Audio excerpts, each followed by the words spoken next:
Secondly, let me just say we let another one get away. And we went through a stretch again where we couldn't score. And we didn't defend as well as we did the first half. I thought we did a fabulous job in the first half just defending what they were doing. The second half, we didn't do it. And they had a player. You know, that player down the stretch did a great job. Sykes, he took over the game, and that's why they won the game. You know, they got a lead guy that just takes the game over. That's what happens when you got veterans that can do things like that. Questions for Charlie? Charlie, a situation where you guys had the shot clock go down a few times. Where are you guys on the sync on that? Just not paying attention to the clock. Just trying to run the offense through too long and getting it back to my hands when there's a couple of seconds left and we too slow to get into something. So at that point, you just got to throw it up there and hope you get something good out of it. As a team, you guys have struggled against zone defenses. Why do you think you've struggled against the zones? I really don't know. We work on it in practice. We just trying to get better at it. And we still learning from it. I really don't know why we struggle against it right now. Did they do anything in particular the second half to kind of slow you down at all? You had a big first half. I mean, I made a lot of my shots when they was in the man, so the zone kind of slowed me down a little bit because I wasn't able to get a big to switch on me like I was doing in the first half. So, yeah, that kind of slowed me down because it had two people on me all the time, so I had to make the pass. Anything else for Charlie? Yeah, Charlie, they really threw a tough full court press there to get that game and take over. Cleveland State's always been known in the past for full court pressure and everything. Was it something different than what you guys practice against when you're doing your own team practices? I mean, Was their press different than what you guys practice against? Oh yeah, our press is it's three people. He's asking, was that press different than what we worked on at practice? Oh no, it wasn't. We go over what they go over to learn to see how we're gonna play against it in the game. So it was the same thing. We executed good in practice, but in the game we just get static and we think too much sometimes. So. Anything else? All right, thanks, Charlie. Take care, Joe. Jerry, it's kind of become a recurring theme, 8 minutes, 14-0 run that flipped the game. I mean, you had a 9-point lead at halftime, you score 4 points, start the second half, and things are looking good, and then it's like somebody turned off the water. Are there any one or two things offensively that led to those long droughts? Just not. We turned the ball over. If anything, I can say we turned it over about 3 times in that period of time. I mean, crazy stuff, throwing it at people's feet, throwing it out of bounds. I mean, stuff that shouldn't even be never happening. And what it does is it unnerves everyone. And that's. I mean, it is what it is. I mean, who we got out there, that's all we got. And so we got to deal with it until that is changed. Charlie played well defensively in the first half. What changed in the second half? Well, I don't know if it was anything that changed. I think he was just more aggressive. You know, he was taking it. He hit a couple of shots, but the biggest thing is he got fouled. I mean, he hit 9 of 10 free throws, and boy, that officiating game, you wonder. I just don't like how one-sided things happen.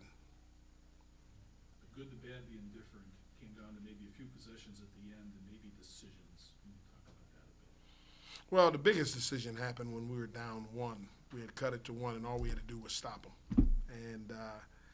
And you know what? If I think hindsight, we were more concerned about the offensive rebound, and I put a guy in there to offset that, and that backfired on us. They got an offensive rebound putback. That was the game. I told them going in, there's only 3 ways you can lose the game. 1, you turn the ball over. 2, you miss free throws, or you give an offensive rebound. And all 3 things happened in 3 straight possessions. We turned it over. We missed the free throw, and we gave an offensive rebound putback. All 3 things happened. Coach, after getting blown out last game, even though you lost, you have to feel good about how your team battled and today, right? And I feel better, but I don't feel good. You know, we should have won today. We played well enough to win. And when I'm a believer that, you know, you don't have to lose to learn. I think you can still win and learn. And we could have won today. And my hat's off to them. They fought back and they played hard and they did some good things down the stretch. I thought, again, we have struggled against that zone. I had heard that comment before, and it's something that we struggle with. And I think it's even harder because if you remember, we had when we had the 13-point lead, and they came back. 3 of them were blocked shots on layups inside. Okay, and if we score any of them, it's a different ballgame. The thing looks different. But what ended up happening is they block the shot and they get into transition, which our game plan was to keep them out of transition. In the first half, I thought we did a fabulous job at that.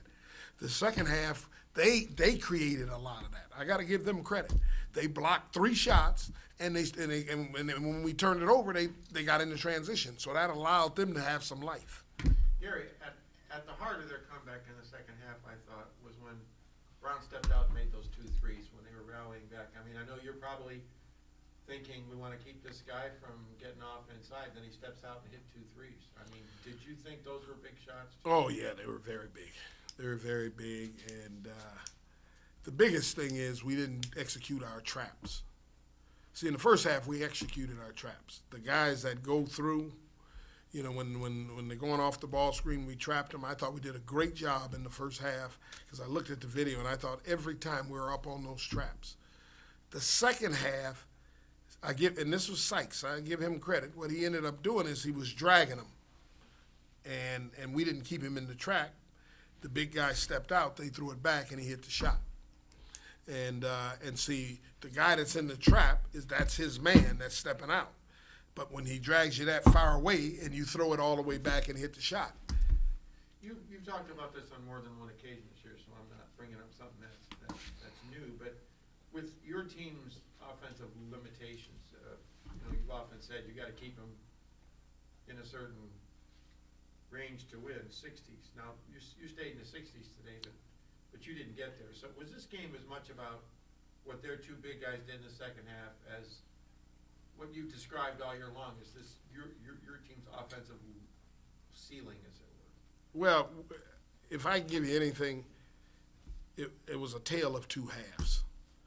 You know, one half I thought we defended and did what we had to do.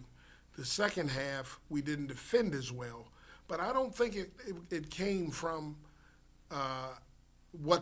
some of the things they did, but, you know, think about it. When you turn the ball over and they get in transition, they get easy buckets, those kind of things hurt you.